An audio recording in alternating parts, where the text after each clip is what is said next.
al aire. Impacto positivo para empezar bien el día. Información para crecer, ideas que generan solución, noticias de actualidad que pueden cambiar tu vida. Notas de política, tecnología, farándula, moda, superación personal y mucho más. Para empezar bien el día. Impacto positivo. Les damos la bienvenida a impactopositivo.info y estamos contentas, felices, alegres, como nos gusta en este espacio para compartir. Esa es la cita semanal que tenemos. Esta es la cita semanal en la que estamos aquí muy cumplidos, originando desde Bloom Ecoworking. Así es, gracias Adriana por abrirnos las puertas de Bloom. Siempre es una experiencia maravillosa poder estar aquí y también agradecemos a nuestro equipo de producción, a Mauro y a Santiago por acompañarnos siempre para que esto salga muy bien. A los queviecos. A los queviecos. Ese es nuestro equipo de producción.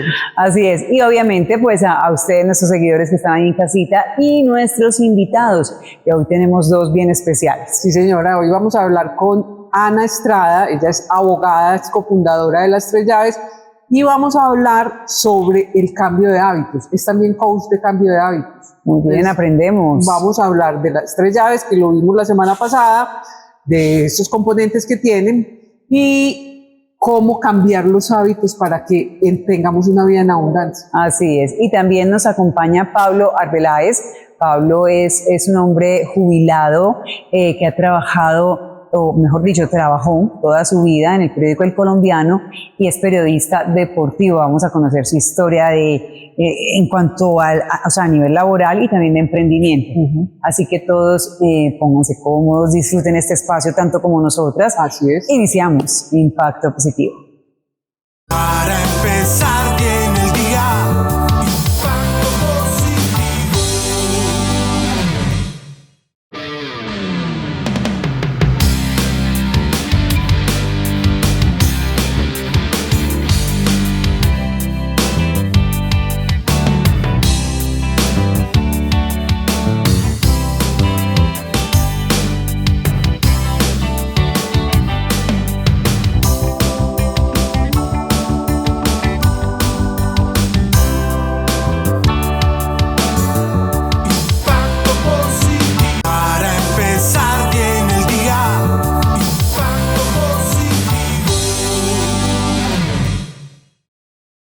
Iniciamos nuestro programa de hoy, impactopositivo.info, con un gran invitado. Él es Pablo Arbeláez. Pablo es periodista deportivo, lo lleva en las venas. Dedicó toda su vida al periodismo deportivo en un conocido periódico de la ciudad de Medellín, digámoslo, El Colombiano. Claro que sí. Orgulloso de haber hecho parte de esta empresa tan importante en nuestra ciudad, desde el año 79 hasta el año 2014 cuando se jubiló, y hoy para mí un gusto tenerlo en este espacio de Impacto Positivo. Vamos a conectar con el emprendimiento, vamos a conectar con el sentido de vida, el propósito y el trabajar también en lo que nos gusta, ¿sí o no, Pablo? Así que bienvenido, ¿cómo estás? Gracias, Sandra, muy amable por la invitación. Y sí, a pesar de los años y del recorrido de la vida, uno no puede perder nunca el aliento, y sobre todo cuando se trata de esto tan bonito que es el emprendimiento. Así es, me gusta lo que dices, pero no hay que perder el aliento. O sea, finalmente lo hablábamos incluso antes de esta entrevista, el tema del propósito, que cuando hablamos de propósito de vida, y a veces a la gente le cuesta conectar con esto, y para ser a mi propósito en la vida, y yo como que no le encuentro sentido a esto, y para qué estamos vivos, cuando vienen esas preguntas existenciales, y realmente al final, ¿cuál es el propósito? Pues vivir, ¿cierto? Vivir esta vida y disfrutarla y conectar con nuestros dones. Correcto, vivir y hacer. Ajá. Porque lo que pasa es que la gente muchas veces se queda en la ilusión o en el sueño. Pero todas estas cosas se pueden hacer factible y realidad en la medida en que uno sea coherente con ese sueño. Porque es que nadie va a hacer por usted. Usted es el que tiene que luchar e ir por ese sueño y por esa ilusión. Y puede ser usted que tenga 20, 25 años y haya quedado sin empleo, que no vea caminos en su vida.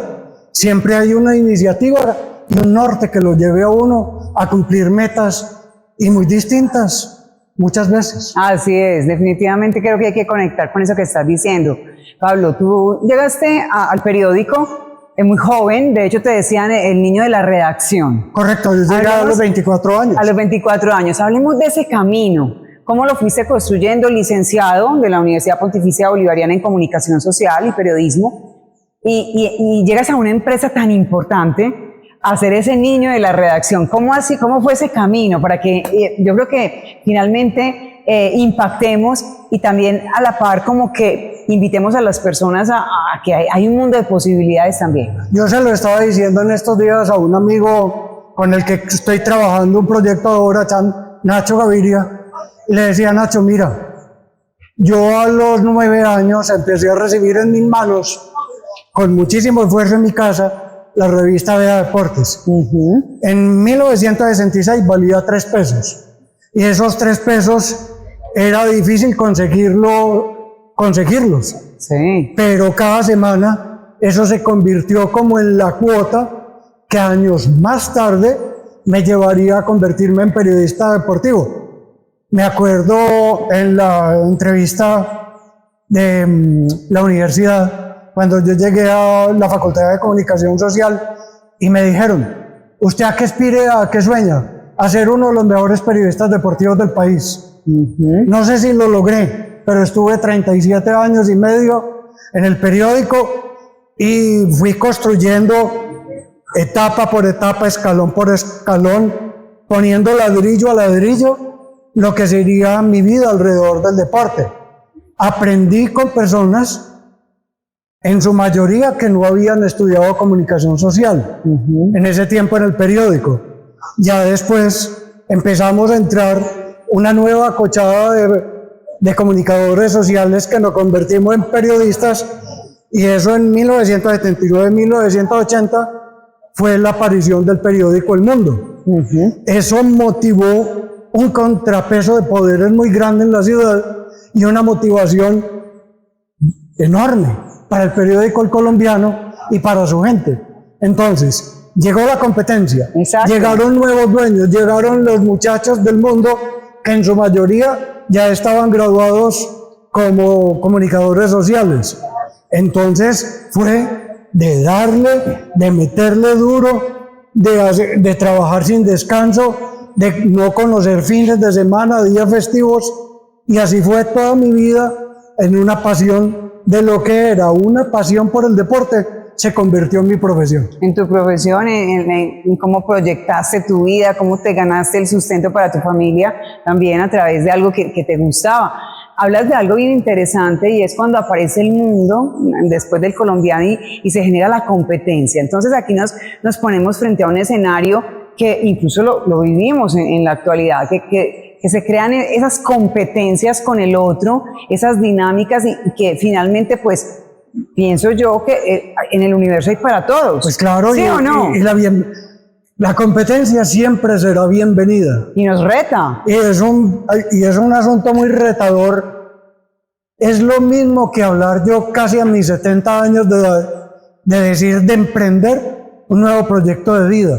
¿Sí? De coger y decir, yo soy formado en la máquina de escribir, me inicié en los computadores y ahora estoy frente a la realidad de las redes sociales. Sí. Entonces, si uno no lo va a la par, ¿qué va a suceder con uno? Se va a extinguir. Y así se extinguen los medios muchas veces. Entonces tiene que ir uno en esa dinámica permanente para tratar de ir renovando sueños, ilusiones, iniciativas, de poderle decir, a ver, yo qué tengo hoy dentro de mi corazón, poderle dejar un legado. Yo fui un afortunado del periodismo, recorrí muchos kilómetros del mundo detrás de ciclistas de Colombia, detrás de beisbolistas, detrás de nadadores, detrás de futbolistas, y de decirle a la gente, yo contribuí como sociedad para darle impulso a ellos, sacarlos de su ámbito para, por ejemplo, Rigoberto Urán, yo lo conocí vendiendo chance, y hoy es un industrial asociado al ciclismo. Imagínate, qué interesante. Me gusta lo que estás contando porque nos conecta con eso que queremos expresar en este programa. Es que al final las limitaciones las tenemos somos nosotros, nos ponemos ese tipo de imprevistos. Y veo que has abierto el horizonte, seguramente has encontrado muchos retos que enseguida los vamos a ahondar en la segunda parte de la entrevista, porque me gustaría también que nuestros seguidores conocieran un poco más cómo ha sido ese proceso. Es decir, tú empezaste en un puesto de trabajo muy joven, con 24 años, como lo describíamos hace un momento, pero has encontrado muchos caminos y muchos retos, y cómo los has ido superando, sintiéndote cada vez como más fuerte, y finalmente pues hoy nos invitas también a seguir emprendiendo. De cargaladrillos a soñador de todos los días. Me encanta. Vamos a hacer una pausa muy breve y ya regresamos. Hoy hablamos con Pablo Arbeláez acerca de emprendimiento, de seguir en la vida avanzando con los sueños. Para empezar bien el día, impacto positivo. Y seguimos en impactopositivo.info hablando con Pablo Arbeláez. Es periodista deportivo, yo creo que siempre lo vas a hacer. Toda la vida hasta que me muera. No, hasta que te mueras. Y pues en la primera parte desarrollábamos un poquito de cómo ha sido su historia en un medio escrito tan importante como el colombiano. Y lo decía antes de irnos al corte, que trabajaste mucho con ciclistas, estuviste también en la Vuelta a España, en varias, en el Tour de Francia, y quiero que aterricemos un poco también en ese trabajo que se ha hecho, porque claro, no solamente ciclismo, hay muchos otros deportes, y me decías en el corte que hicieron un trabajo bien interesante con los hinchas, tanto del Medellín como del Nacional. Trabajaste con esas barras. Finalmente, ¿qué trabajo pedagógico se hizo con ellos desde tu trabajo como profesional en el periódico? Sí, Sandra, a ver. Años atrás había una manifestación propia de la juventud, que era tratar de emular el papel de las barras en el sur del continente. Entonces aquí llegó los del sur, y también llegaron los muchachos de Resistencia, y yo tengo un amigo, Miguel Troquet, en Santiago de Chile, que él fue un gran ciclista chileno, y él vivía aquí en Medellín.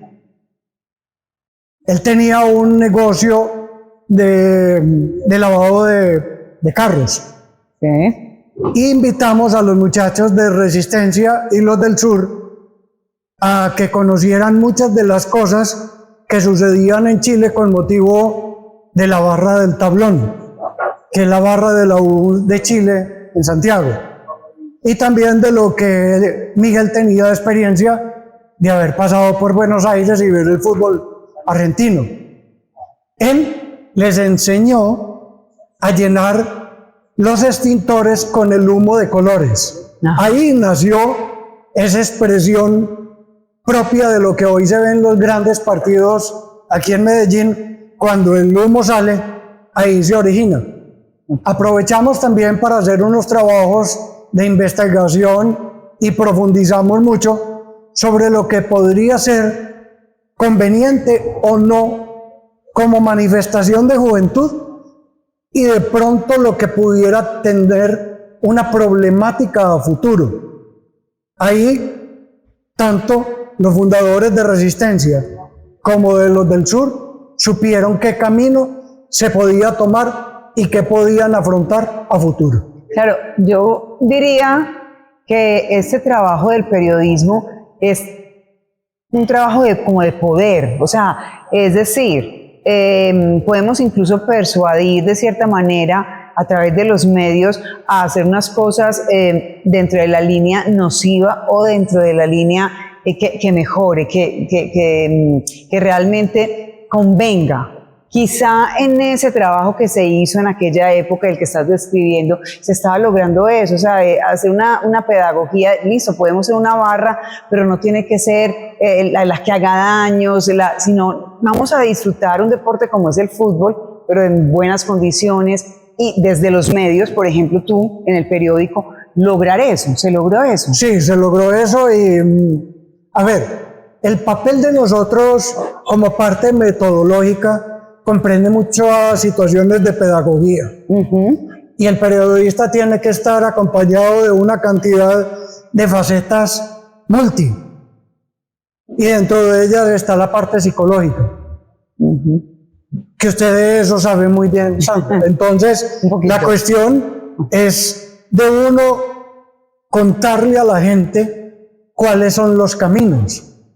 Alguna vez conversando con Rigoberto Urán, siendo él un jovencito de 15 años, yo advertí que Rigoberto, y al igual que Marlon Pérez, que también hizo parte de ciclistas, de equipos profesionales en Europa, en Rigoberto había un potencial empresario.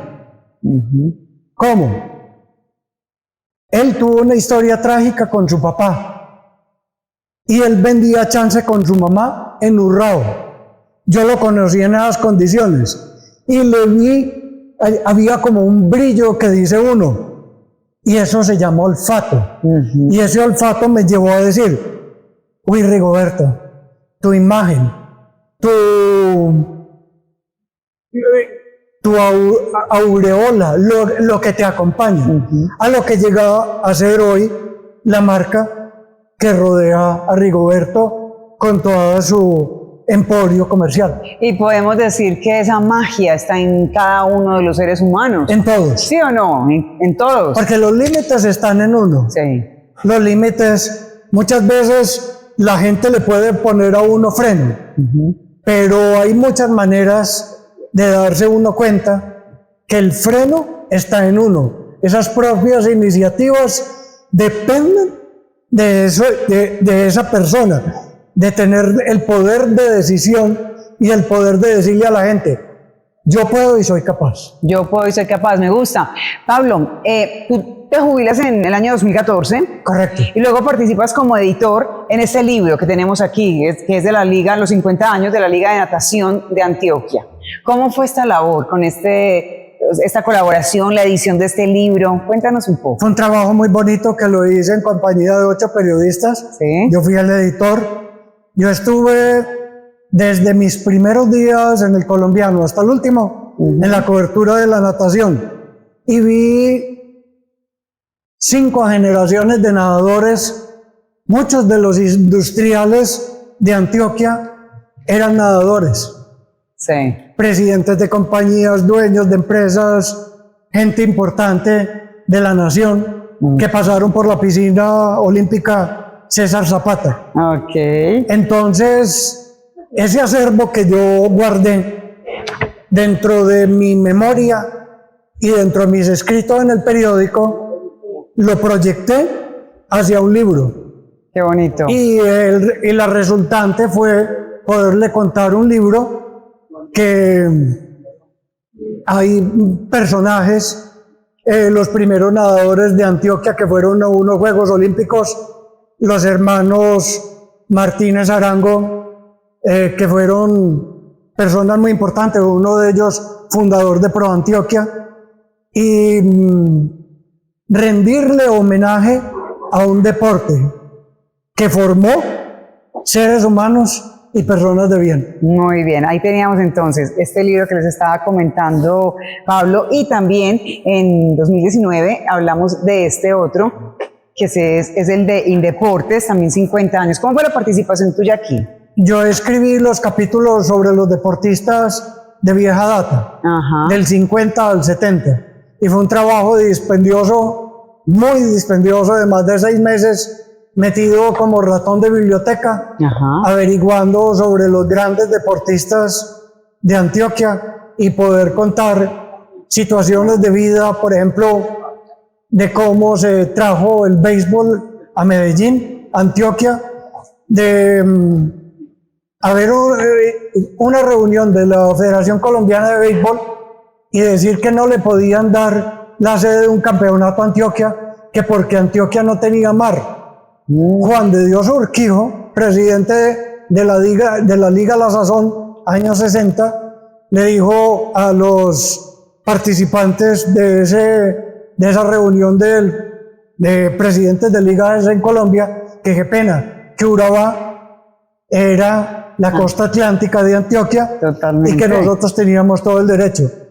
Ahí nació un movimiento muy grande que condujo a que llegaran peloteros de la categoría de José Miguel Corpas, que en 1965 fue campeón mundial de béisbol con la 9ª de Colombia y fue uno de los responsables del desarrollo del béisbol antioqueño, un deporte que en los años 60, 70 y 80 fue tan importante como el fútbol y el ciclismo en Antioquia. Qué maravilla. Indeportes Antioquia, la Casa del Deporte. Ese es el libro al que estamos haciendo referencia en este momento a través de Pablo Arbeláez.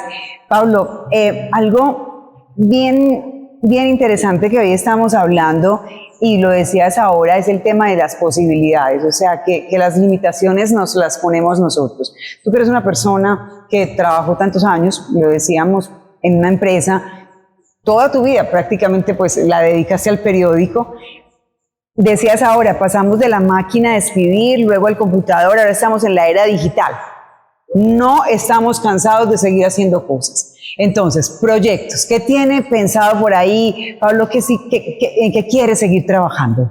Yo en mis escapaditas del periódico, con el permiso de ellos, tuve la fortuna de encontrar en la vida dos emprendimientos muy bonitos como aporte para la ciudad, de algo que hoy nos va a llevar en el futuro a ser una realidad, la bicicleta. Yo tuve la fortuna de ser uno de los creadores de Por Medellín en bicicleta, de Por Medellín en patines, y que ese ciclopaseo le dio a entender a la ciudad de la importancia de la bicicleta, que hoy en día estamos cobrando eso, que la pandemia nos mostró esa situación. Durante la pandemia yo estuve muy encerrado en mi casa. Sí. Y yo decía, yo algún día aspiro a algo.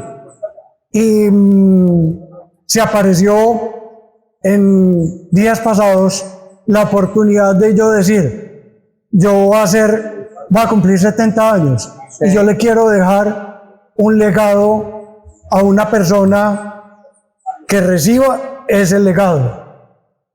Entonces, a Nacho, de quien les dije en un comienzo, le dije, Nacho, yo con mucho gusto, usted va a ser el depositario de lo que yo he logrado conocer, aprender y vivir a través del deporte.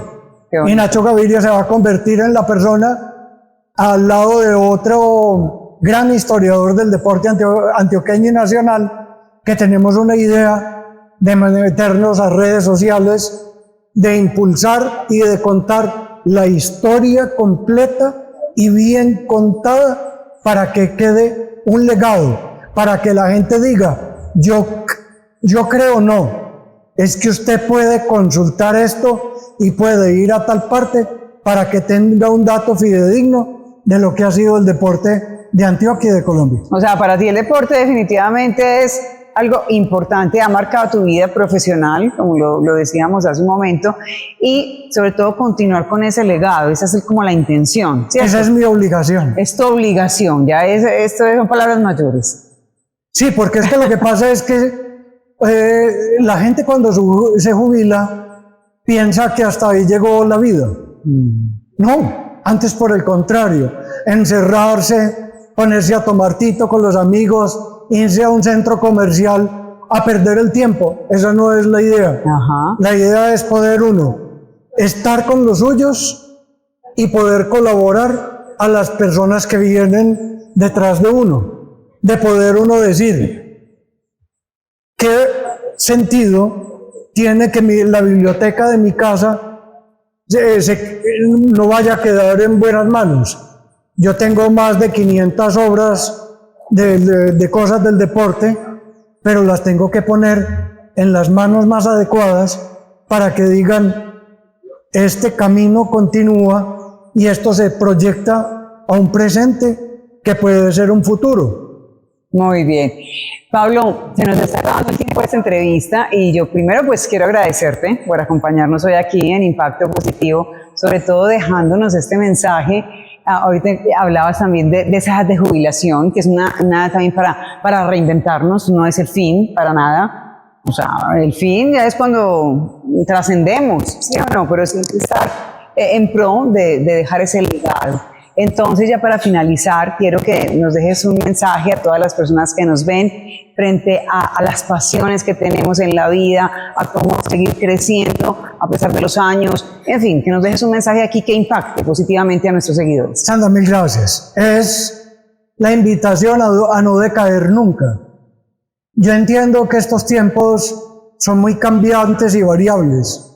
Es decirle a todo el mundo, a quienes nos ven, a los amigos de Impacto Positivo, es invitarlos a que esos sueños, esas ilusiones, las abriguen y las abracen con la mayor de las pasiones, y que con pie en tierra y con pies de cemento y casi de plomo vayan en procura de esa ilusión que se proyectaron para que la hagan realidad. El futuro no es mañana, es ya, es hoy.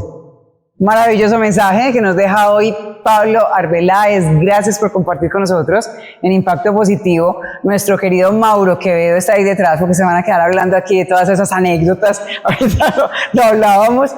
Y pues vamos a hacer una pausa y regresamos, porque Mari tiene una invitada que nos acompaña también el día de hoy. Para empezar bien el día, Impacto Positivo.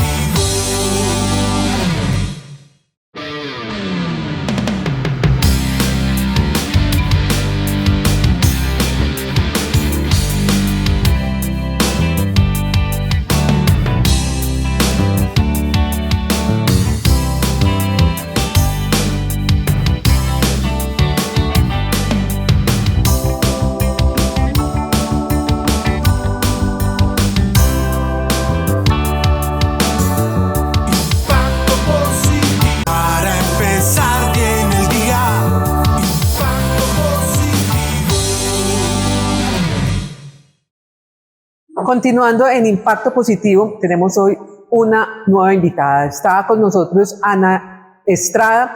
Ella es cofundadora de Las Tres Llaves, que ya hablamos de este tema la semana pasada y, como les prometimos, lo vamos a ampliar. También Ana es abogada y es coach en cambio de hábitos. Entonces, con ella vamos a ampliar este tema. Vamos a complementar el cambio de hábitos y las tres llaves. Nos vamos a compenetrar en un solo tema.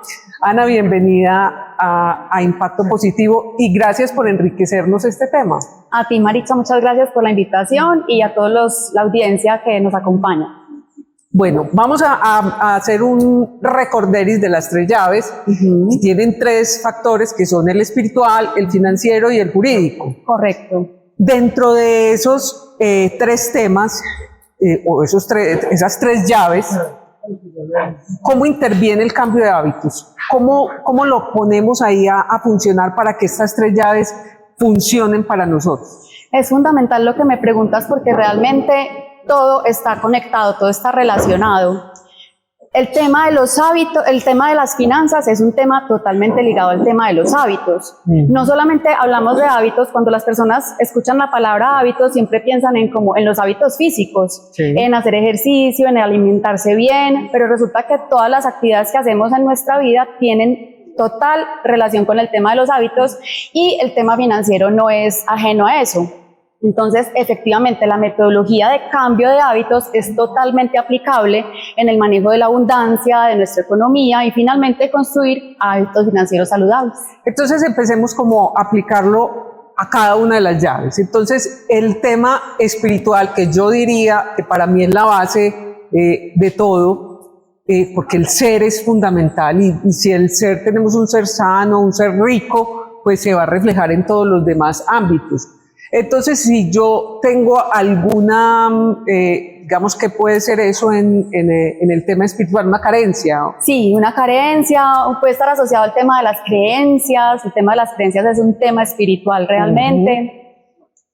Y como lo dices, es cierto, es correcto, porque nosotros, cuando hablamos de las finanzas, queremos ir como directamente a los números, a hacer cuentas, a tener una calculadora, a mirar un presupuesto, y para nosotros es fundamental mirar primero el tema espiritual, porque nosotros pensamos y estamos seguras y lo hemos verificado que realmente esa realidad que se refleja en los números finalmente es como una respuesta, como un espejo del trabajo interno. Entonces, efectivamente, la propuesta de las 3 llaves es empezar por la llave espiritual, revisando temas como ¿qué piensas tú de la abundancia, del merecimiento, del propósito, del servicio incondicional?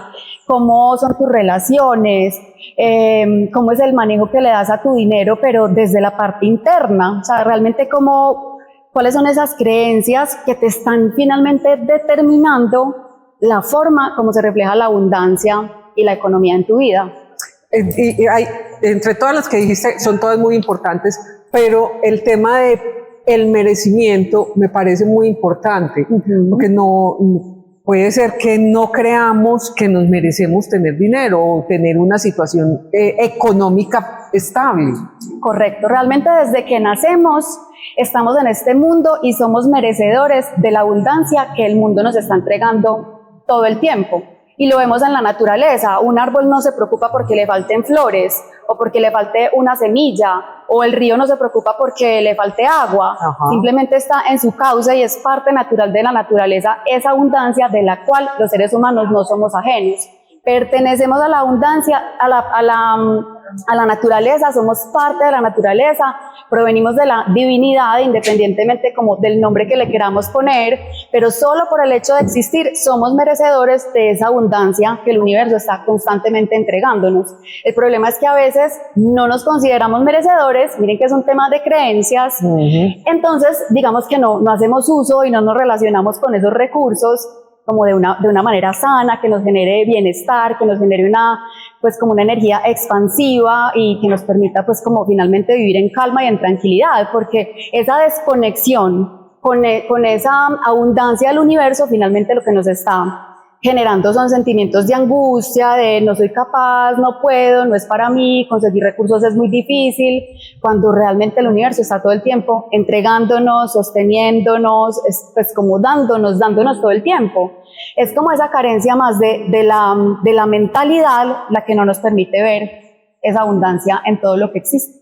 Desde tu punto de vista como profesora de yoga, porque también me faltó contarles eso, Ana también es profesora de yoga, ¿cómo se alimenta eso? ¿Cómo la yoga puede llegar a ser también un tema de sanación para estos temas espirituales? Me encanta esa pregunta y la respuesta es la siguiente. Por medio del yoga, realmente el yoga es como una actividad de meditación en movimiento, que lo que nos ayuda es como a quitar esas capas que nos hemos pasado la vida construyendo de yo necesito, yo quiero, sin esto no puedo vivir, entonces cuando tenga el carro, entonces cuando tenga la casa, entonces cuando tenga el esposo, entonces cuando mis hijos hagan. Nos hemos pasado como llenando la maleta de cosas totalmente, la maleta digamos de la mente, como de cosas que creemos que nos hacen falta, y lo que trabajamos a través del yoga y de la meditación es como deshacer esas creencias, deshacer esos pensamientos de carencia, para finalmente darnos cuenta que somos humanos completos y perfectos en nosotros mismos y que por el solo hecho de existir ya somos merecedores. Entonces el yoga y la meditación son una herramienta hermosa para implementar esta llave espiritual. Bueno, el yoga es una de las herramientas que se puede implementar para el tema de cambiar de hábitos. Correcto. De hecho, nosotros dentro de los talleres de cambio de hábitos financieros de las 3 llaves implementamos clases de yoga, porque empezamos esa es una puerta de entrada para conectarte contigo mismo.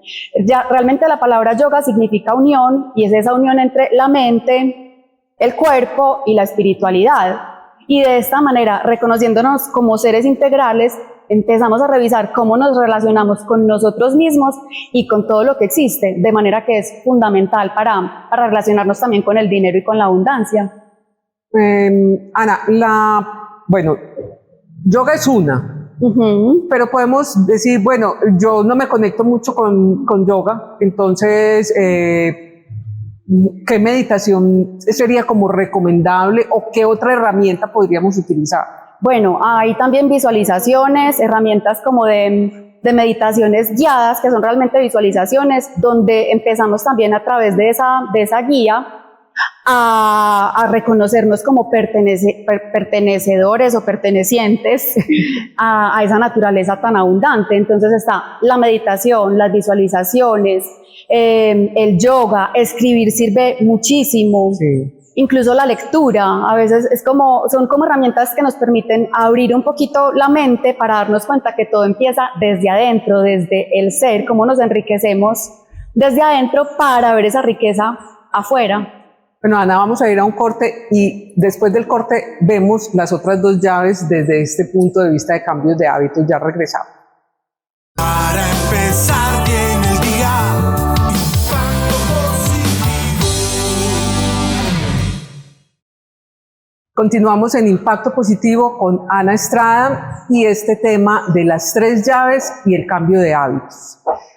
Ya vimos esa parte espiritual que es tan importante, que es, digamos, la base para empezar a entrar en esos cambios de hábitos en el financiero y en el jurídico, en el que uno dice, bueno, pues no, yo creo que estoy muy bien financieramente, pues yo manejo mi plata, pero ¿cómo la manejas? ¿En qué puntos hay estos?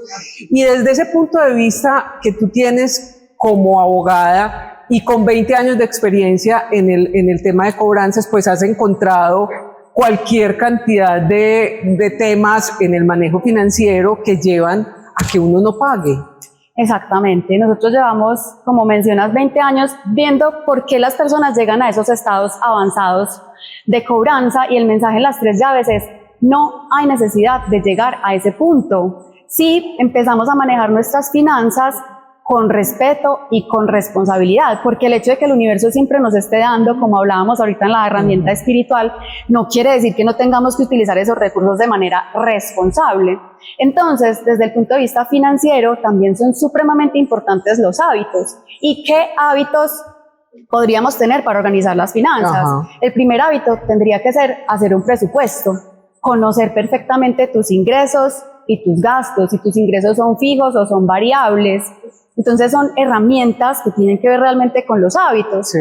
Después podríamos empezar a mirar también cómo son nuestros hábitos de compra, cómo son esos egresos, con base en qué estamos como guiándonos para hacer como esos egresos y esas compras. Por ejemplo, las compras compulsivas también es un hábito negativo que tendríamos que empezar a desmontar y a revisar para hacer un buen manejo de nuestras finanzas.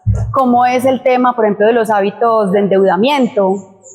Todos estos son temas de hábitos financieros y no dejan de ser hábitos, porque atraviesan una línea muy importante de nuestra vida, que es el manejo de la economía. El manejo de la economía. Y a veces no lo vemos así, no pensamos que sea un tema de hábitos. Sí, pues lo vemos como parte de la vida y no lo vemos como lo que tiene que ser un manejo responsable, sino simplemente está y lo hacemos supuestamente responsable.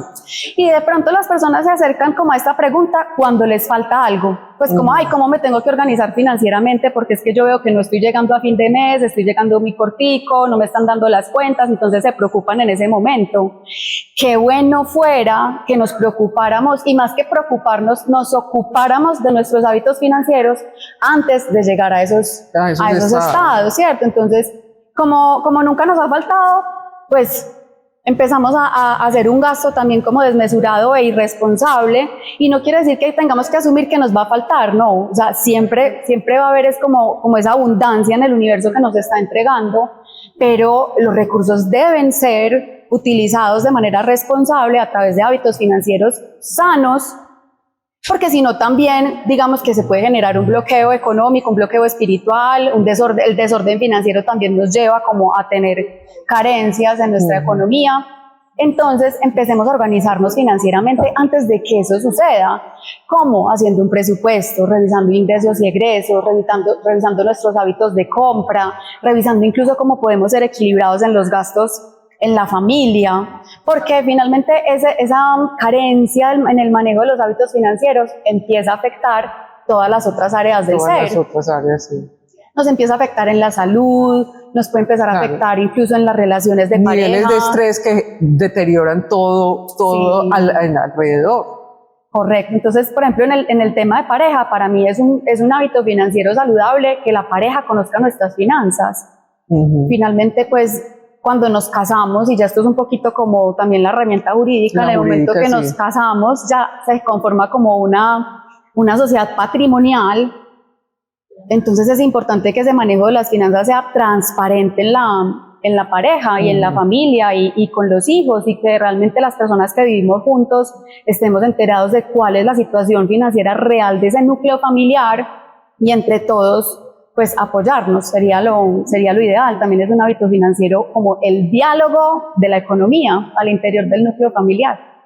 Bueno, y pues esa parte jurídica, esa llave jurídica que nunca la tenemos en cuenta, pues uno dice, no, yo no violo la ley para nada, pero uno nunca pero no es eso, No es sino eso. que es el manejo, digamos, de las finanzas, de firmar un documento, de ver si vas a hacer un crédito, que estás firmando, de toda esa parte jurídica, ¿cómo la enfrentamos? Correcto. Entonces, lo primero que tenemos que saber desde el área jurídica relacionada con el tema financiero es que desde el momento de la concepción incluso, o sea, no hemos nacido y ya somos sujetos de derechos y obligaciones. Ujú. Entonces es como, listo, en ese momento pues no hemos nacido y no tenemos cómo ser responsables o irresponsables en ese manejo, pero en la medida en que vamos creciendo y empezamos a acercarnos como con un poquito más de conciencia de estos temas, la invitación sí es a manejarlo de manera responsable. Primer hábito financiero relacionado con la llave jurídica es leer lo que estamos firmando. Importantísimo. Leer lo que estamos firmando, pues no pareciera un hábito jurídico, pero tiene todas las implicaciones jurídicas del mundo. O sea, La dichosa letra menuda que nunca la leemos. la dichosa letra menuda, exactamente. Entonces, ¿cuántos inconvenientes nos podríamos ahorrar si realmente leyéramos lo que estamos firmando? Porque lo que estamos haciendo con la firma es comprometiéndonos Y aceptando lo que personalmente, dice ahí. aceptando lo que dice ahí, que tiene muchísimas consecuencias, pero como ni siquiera leemos, no sabemos cuáles son las consecuencias. Entonces después te llaman a cobrar, a decir, a reclamar, y preguntamos por qué, pues o no sabemos a qué se debe, y es como, ten el hábito de leer lo que estás firmando para que entiendas cuál es esa responsabilidad personal que estás asumiendo a través de ese documento. Y si no entiendes, por favor, llama a un amigo, alguien que te explique, o sea, que realmente entiendas lo que está pasando ahí, de qué manera te estás obligando en tus finanzas a través de esos documentos. Siempre es importante, Ana, que si no entendemos, pues recurramos a alguien, porque pues para eso están las 3 llaves, para eso están los amigos que tengamos de derecho, pues recurrir, buscar herramientas, porque uno muchas veces, que eso era lo que dice aquí, y uno se está firmando prácticamente la sentencia de muerte. Y nos da pereza, y no queremos leer, y nos parece mejor que otro nos resuma. Entonces es como, hagámonos responsables de nuestras finanzas. Todos esos documentos que estamos firmando tienen consecuencias jurídicas y económicas. Entonces adquiramos el hábito de entender de qué manera nos estamos vinculando pues como en esas obligaciones financieras. Otro hábito que lo acabas de mencionar también es pedir ayuda. Claro. O sea, a veces como que no queremos, no nos gusta, qué pena, qué pereza, yo no quiero, y estamos pues como firmando sin saber, cuando tenemos recursos que puede ser en la familia o un amigo que nos pueda ayudar a entender lo que estamos firmando y de qué manera nos estamos comprometiendo. Bueno, Ana, se nos acaba el tiempo, pero sí es muy importante que recordemos esas redes sociales para buscar ayuda. @las3.llaves, y en el tema de hábitos, hayanti.poderinterior. Hayanti. Con J, Hayanti, con J y con Y. Perfecto. Ahí nos quedan entonces para que cuando ustedes necesiten una consulta, pues ya saben por lo menos en dónde recurrir. Si uno no quiere hablar con un amigo, que es mejor entonces recurrir a unas personas expertas que nos pueden ayudar y orientar. Así es, acá estamos para ustedes y gracias por la invitación. Ana, mil gracias por compartir con nuestros suscriptores y con nosotros este tema tan importante. Muchas gracias a ti. Continuamos con Sandra para despedir el programa. Ya regresamos. Para empezar bien el día,